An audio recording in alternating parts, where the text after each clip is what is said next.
శ్రీమాత్రే నమః. లలితా సహస్రనామ స్తోత్రంలో 119, 120 ఈ రెండు శ్లోకాలు ముందుగా పఠనం చేసుకుని వాటి అర్థం తెలుసుకోవడానికి ప్రయత్నం చేద్దాం శ్రీమాతానుగ్రహంతో.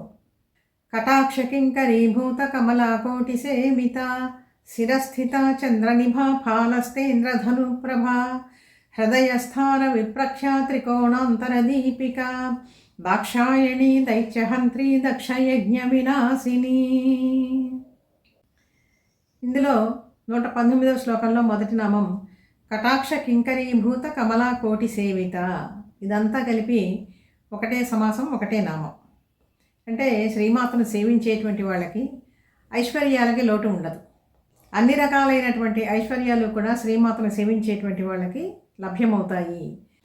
ఎందుకని అంటే లక్ష్మీదేవి తల్లిని సేవిస్తూ ఉంటుంది, శ్రీమాతని సేవిస్తూ ఉంటుంది. అంటే లక్ష్మీదేవి కూడా శ్రీమాత యొక్క మరొక శక్తి స్వరూపమే. ప్రపంచం అంతా కూడా లక్ష్మీ స్వరూపంగానే ఉంటుంది. అటువంటి లలితాదేవి శిరస్థిత. శిరస్థిత అంటే శిరస్సునందు ఉండేటువంటిది. శిరస్సు మీదనే మనకి బ్రహ్మరంధ్రం ఉంటుంది. ఆ బ్రహ్మరంధ్ర స్థానంలో ఉండేటువంటి తల్లి శిరస్థిత. శ్రీచక్రంలో బిందువే అది బ్రహ్మరంధ్ర స్థానం అవుతుందన్నమాట. అక్కడ సహస్రదళ పద్మస్థయై తల్లి నివాస స్థానము అది. ఈ విధంగా ఆరాధన చేయటం అనేటువంటిది ఒక సంప్రదాయం, శ్రీ విద్యా సంప్రదాయం. అక్కడ చంద్రనిభ పరిపూర్ణమైనటువంటి షోడశ కళారూపిణిగా 16 కళలతో ప్రకాశిస్తూ ఉండేటువంటి స్వరూపంతో శ్రీమాత ఉంటుందన్నమాట. ఆ తర్వాత ఫాలస్తేంద్ర ధనుప్రభ.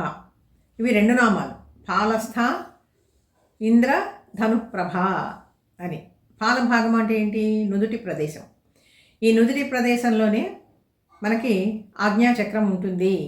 ఈ ఆజ్ఞాచక్రాన్ని అందుకనే ధ్యానం చేసేటప్పుడు ఈ ఆజ్ఞాచక్ర స్థానంలోనే మనస్సుని నిలపాలి అని చెప్పి చెప్తారనమాట.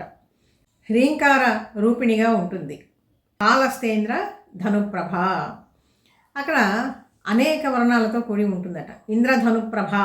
ఇంద్రధనుస్సు అంటే మనకి తెలుసు, ఆకాశంలో అప్పుడప్పుడు చూస్తూ ఉంటాం. 7 రంగులతో కూడి ఉంటుంది అని చెప్పి తెలుసు. అదేవిధంగా ఇక్కడ ఆజ్ఞాచక్ర స్థానంలో కూడా శ్రీమాత అనేక వర్ణాలతో శోభిస్తూ ఉంటుందట. హృదయస్థ రవిప్రఖ్య. హృదయ స్థానంలో ఉండేటువంటి తల్లి. ఈ హృదయ స్థానమే పరమేశ్వర స్థానం కూడా. అక్షరస్వరూపుడైనటువంటి పరబ్రహ్మతత్వం అక్కడ ప్రకాశిస్తూ ఉంటుంది. ఈ హృదయ స్థానంలోనే ఇదే అనాహత చక్రస్థానం. ఇక్కడ సూర్యమండల వాసినిగా, సూర్యమండల మధ్యస్థయ్యై తల్లి ప్రకాశిస్తూ ఉంటుంది. ఏ విధంగా ఈ హృదయ స్థానంలో రవిప్రభలతో వెలుగుతూ ఉంటుంది అంటే సూర్యమండల మధ్యస్థం దేవీం త్రిపుర సుందరీం పాశాంకుశ ధనుర్బాణ హస్తాం ధారయంతీం ప్రపూజయేత్. పాశాంకుశాలు ధనుర్బాణాలు ధరించి శ్రీమాత సూర్యకాంతితో సమానమైనటువంటి తేజస్సుతో హృదయ స్థానంలో ఆమె ప్రకాశిస్తూ ఉంటుంది. ఆ శక్తి అంతా కూడా వ్యాపిస్తూ ఉంటుందన్నమాట. ఈ విధంగా ఫాలభాగంలోనూ హృదయ స్థానంలోనూ, అనంతరం మూలాధార చక్ర స్థానంలో అంటే వెన్నెముక చివరి స్థానమైనటువంటి మూలాధార చక్రంలో అక్కడ త్రికోణ స్వరూపంగా ఉంటుందట. త్రికోణాంతర దీపిక. హృదయస్థ రవిప్రఖ్య త్రికోణాంతర దీపిక. ఆ తర్వాతి నామాలు దాక్షాయణి దైత్యహంత్రి దక్షయజ్ఞ వినాశిని. ఇప్పుడు మనం చెప్పుకున్నటువంటి నామాలన్నీ కూడా దాక్షాయణి విద్యకు సంబంధించినటువంటి నామాలే.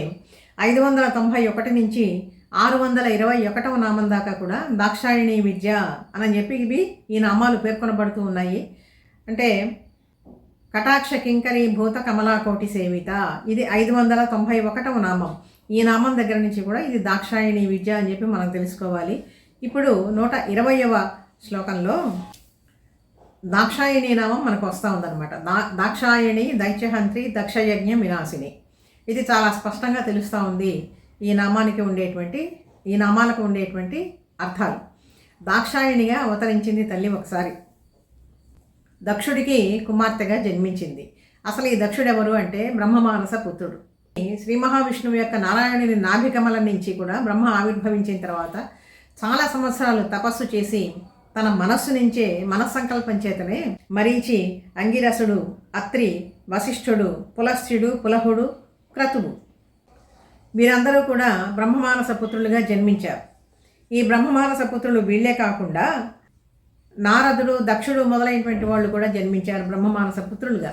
ఆ విధంగా జన్మించినటువంటి వాళ్ళలో దక్ష ప్రజాపతి, ఈయన దక్ష ప్రజాపతి. ఈ విధంగా సృష్టి విస్తరించాలి అని చెప్పి సంకల్పించినప్పుడు వీళ్ళందరినీ కూడా సృష్టి చేశారు. ఆ విధంగా సృష్టింపబడినటువంటి వాడు దక్ష ప్రజాపతి. ఈ దక్ష ప్రజాపతికి చాలామంది కుమార్తెలు కలిగారు. వారందరిలోకి కూడా దాక్షాయిణిగా పరమేశ్వరి అంశతో ఈమె జన్మించింది. ఈమె ఎటువంటిది? దైత్యహంత్రి. మొదటి నుంచి మనం చెప్పుకుంటున్నాం, ధర్మానికి విరుద్ధమైనటువంటి కార్యాలు చేసేటువంటి వాళ్ళంతా కూడా దైత్య లక్షణాలు కలిగినటువంటి వాళ్ళే, ఆసురీ లక్షణాలు కలిగినటువంటి వాళ్ళే.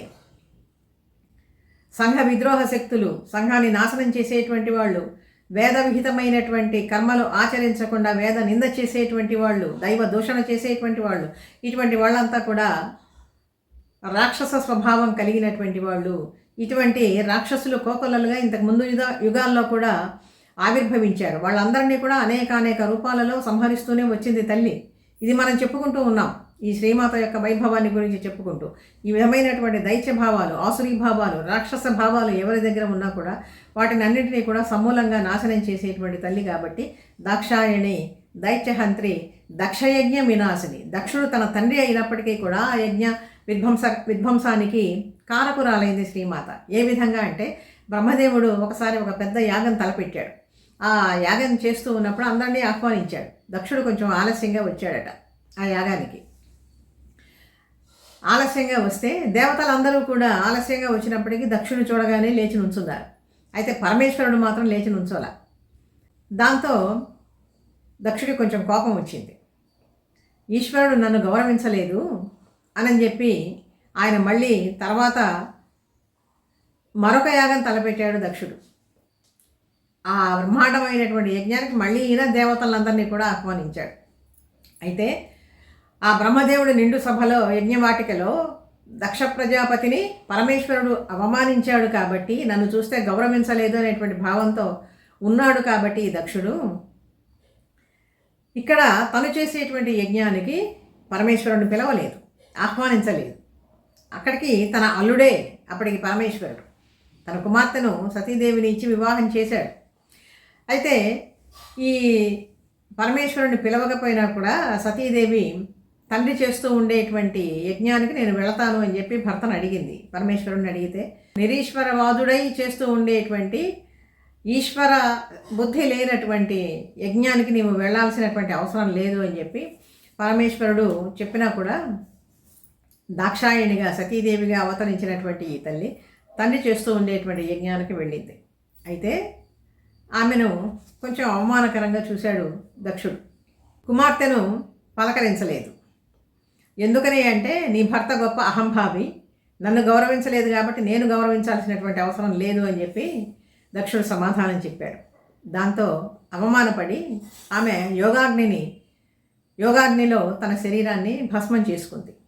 ఈ వార్త పరమశివుడికి తెలిసి వెంటనే పరమ క్రోధంతో తన శిరస్సు నుంచి ఒక జటను పీకి వీరభద్రుని సృష్టించి ప్రమదగణాన్ని ఇచ్చి ఆ దక్షయజ్ఞ విధ్వంసాన్ని మొత్తాన్ని కూడా చేశాడనమాట పరమేశ్వరుడు. ఆ విధంగా అందుకని దక్షయజ్ఞ వినాశిని అనేటువంటి నామంతో ఇక్కడ తల్లి పేర్కొనబడుతూ ఉన్నదనమాట. అంటే తండ్రి అయినా సరే ఈశ్వర బుద్ధి లేకుండా చేసేటువంటి ఏ పని అయినా, పరమాత్మకి సమర్పించకుండా చేసేటువంటి ఏ పని అయినా, స్వార్థంతో అహంభావంతో చేసేటువంటి ఏ పనికి కూడా విఘ్నం కలుగుతుంది అని చెప్పి ఇక్కడ మనం తెలుసుకోవాలన్నమాట. ఏ కార్యమైనా సరే, అది చిన్న పనైనా పెద్ద పనైనా సరే, ఏ చిన్న కార్యమైనా మహత్కార్యమైనా అది ఈశ్వర సమర్పణంగా ఆ బుద్ధితో మనం చేస్తేనే తగినటువంటి ప్రతిఫలాన్ని, దయను, కరుణను మన మీద చూపిస్తాడు పరమేశ్వరుడు. లేకపోయినట్లయితే అది స్వార్థ బుద్ధితోనో ఒక ద్రోహ బుద్ధితోనో చేస్తే అటువంటి కర్మలు ఎప్పుడు కూడా సత్ఫలితాలను ఎంత మాత్రమూ కూడా ఇవ్వలేవు. దక్షయజ్ఞ విధ్వంసంలో ఉండేటువంటి రహస్యం అది. ఈ విధంగా 119, 120 ఈ 2 శ్లోకాలకి ఉండేటువంటి అర్థం తెలుసుకున్నాము. ఒకసారి మళ్ళీ ఈ 2 శ్లోకాలు చదువుకుందాం. కటాక్ష కింకరీభూత కమలాకోటి సేవిత శిరస్థిత చంద్రనిభా ఫాలస్తేంద్రధను ప్రభా హృదయస్థాన విప్రఖ్య త్రికోణాంతరదీపిక దాక్షాయణి దైత్యహంత్రి దక్షయజ్ఞ వినాశిని. ఇప్పటిదాకా 120 శ్లోకాలకి ఉండేటువంటి నామాలు, వాటికి గల విశేషార్థాలు యథాశక్తి తెలుసుకున్నాము శ్రీమాత అనుగ్రహంతో. మిగిలినటువంటి శ్లోకాల్లో ఉండేటువంటి అర్థాలను తర్వాయి భాగంలో తెలుసుకుందాం లలితాదేవి అనుగ్రహంతో. వీడియో నచ్చితే లైక్ చేయండి, షేర్ చేయండి, సబ్స్క్రైబ్ చేయండి. మీ అభిప్రాయాన్ని కామెంట్ రూపంలో తెలియజేయండి.